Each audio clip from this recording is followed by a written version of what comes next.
কৃমির ওষুধ খাওয়ার 7 থেকে 10 দিন পরে আরেকটা সেকেন্ড ডোজ খেতে হয়, এটা আমরা অনেকেই জানি না। আমি ফাহিম মুদ্দাসির।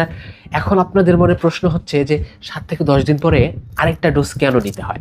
দেখুন, আমরা যে কৃমির ওষুধগুলো খাই, অ্যান্টিহেলমিনথিক ড্রাগ, এগুলো আমাদের আসলে জীবন্ত যে কৃমিগুলো আছে এই কৃমিগুলোর উপরে কাজ করে, কিন্তু কৃমির যে রেখে যাওয়া ডিম, এই ডিমগুলোর উপরে কিন্তু কাজ করে না। আপনি যখন একটা কৃমির ওষুধ খাচ্ছেন তখন আপনার জীবন্ত কৃমিগুলো মারা যাচ্ছে, কিন্তু এর রেখে যাওয়া ডিমগুলো কিন্তু অক্ষতই থেকে যাচ্ছে।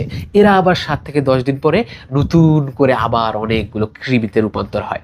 সো 7 থেকে 10 দিন পরে আপনি যখন আবার কৃমির ওষুধ খাচ্ছেন তখন এই ডিম থেকে বের হওয়া যে বাচ্চাগুলো, এগুলোর সমূলে উৎপাদন হয়।